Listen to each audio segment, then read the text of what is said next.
let's start from the beginning because this is your first time here. Yeah, of course. So how was your upbringing? For the most part, I mean, my mother was always there for me. Father figure, not so much, but my mother was always there for me. You know, she stayed in my ear.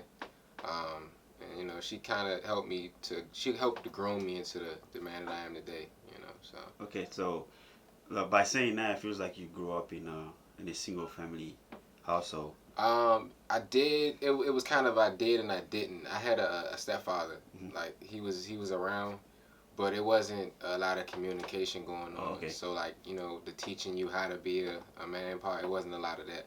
My father wasn't around. But for the most part, yeah, I can say like my mom. She and I don't know if it's like a genetic type of thing because a lot of things I just figured out by myself along the way, and it kind of led me to where I'm at today. But yeah, I can say it was more so a single family home. I could just say that. Like Okay, a single so parent. how did that influence you as far as growing up as a young boy? For your Um. own, even though you have a role model there, Mhm. uh, but your own biological father wasn't there. So Mhm. how was that? How did that play out for you? Um.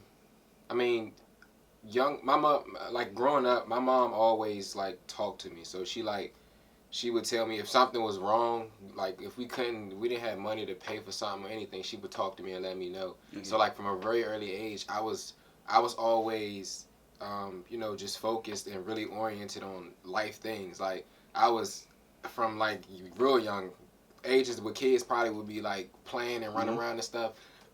I was more so like focused on what's the next thing I need to do in order to help my mom out. You know what I'm saying? Like how can I make some money in order to help her with these bills because I know she's struggling with stuff, you Okay. know.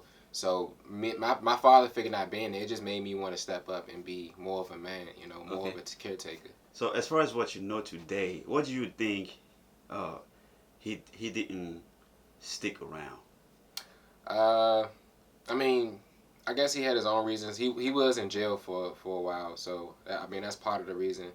But I mean, I have a son now, so I Mm-hmm. mean I learned that for a lot of men, maybe they just can't handle it. They can't like they're mentally they can't deal with it. So I mean, I had a point when I had my son where it was like it was scary. You know what I'm saying? Like Yeah. I don't know how to take care of a child, but eventually you become either a man or a boy. You take care of your business. You handle what you gotta handle. You know what I'm saying? Like I never asked him to this day why he didn't stay around. I Mm-hmm. mean, I really don't care. So, I turned out in fine. your personal opinion, do you think that early stage of your life kind of, made you like a better, is making you a better father now, as far I as? believe so.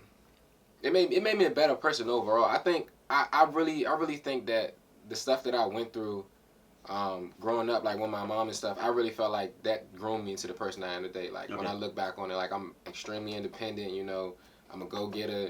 I don't sit around and wait for too much from nobody. Okay. Like I try to go and do it myself. Okay. So as far as let's talk about the environment itself. Was he pretty stable, or a lot of violence, a lot of drug use, a lot of No, my mom actually made sure she kept that away from me. Like, okay, cause growing up, she experienced a lot of that, so she made sure that she kept use. that away from us. Like, I mean, you can't really you can't keep too much of the world away from you, Mm-hmm. cause that's the world we live in. Yeah. But she made sure that was not in the household. You know what I'm Okay. saying? Like, if we stepped outside, you know what I'm saying. Of course, you see what you see outside, but in the household, she made sure that wasn't happening. Okay. So were you very like into sport, or it's more of like being a homebody playing games and all of that. I was it was weird because I had like phases. I had a phase when I was into sports and like cuz I like to work out and stuff a Yeah. little bit too. So I had a phase when like I was into sports so that I could, what I'm saying, develop my body up Yeah. and, just have fun doing it. So I played football for a little bit, but that was like a year or two. So after that, like I did It's robotics. Yeah. So like I was writing code and stuff for like Oh, okay. robots and stuff. So I did that, and I got to go to Vegas because of it, and we won like Oh, a national championship. It was cool. Like it was really cool. I mean, you don't hear that often in the I black know. community, though. I know. I don't. If Yeah. you're talking about the Asian community, Yeah. Yeah. Yeah. I yeah, know. but Yeah. Yeah. in the black Yeah. community, Yeah. I barely hear any kids talking Yeah. about, oh, I was into computer. Yeah. You know what I It's mean? it's That's it's unusual. it is, and I really feel like schools nowadays they try to push that more and more. Oh, okay. But like when I was really just like coming up, it wasn't that That, yeah. that prevalent. You know what I'm saying? Like people look through like you a nerd and stuff like that. But like look now, Yeah. like the nerds are the richest people Yeah, in the world. Like so they're it's one like controlling the whole world. exactly like they got to say so Yeah. now. So the people you was probably bullying in high school can pay your salary right Yeah, now. So they're controlling the yeah, whole yeah, world yeah, right so, now. yeah, but I always had that mindset. Like you know what I'm saying? I love learning stuff too. So Yeah. like every day I try to learn something new. It don't matter what it is. I just try to learn something every day too. Okay, so let's talk about the actual music part. Like, have you had any? Did you have any music influence in that time? Of Meaning, have course. you played in a band in middle school or high Uh, school or something like that? Or okay. Um, actually, the thing that influenced me to start making music was just my emotions, like how I was feeling, Okay. and just dealing with stuff in life, like breakups and you know what I'm saying, just wanting stuff in life and or dealing with things. Mhm. Like I broke up, a girl would cheat on me or something like that, Yeah. and I found a way to kind of put those feelings into music, Okay, so that was kind of like what really got me started making music. so it's not that your pop or mom like was in a Nah, band or nah. were forcing you to play an instrument or all of that eventually translated into I wish. you wanting to match up the words Yeah. to the instrument. Yeah. It's basically what it is. Yeah. But I You like know? I wish I would have started earlier. Like I started when I was like 20, 21. So Okay. yeah, I wish I would have started way younger. I would be in a completely different place right Yeah. now. But yeah, I started around that time, and like I said, it was more so when I really first started writing Mhm. music, I would write kind of like it was kind of like poems, but Oh, okay.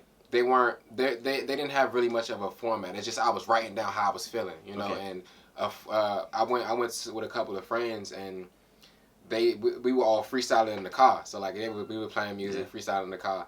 And like I freestyled, and they was like, "That sound good." You know what I'm saying? You should start writing. And I'm like, I probably should. So I go home, pull up like beats on YouTube, Yeah.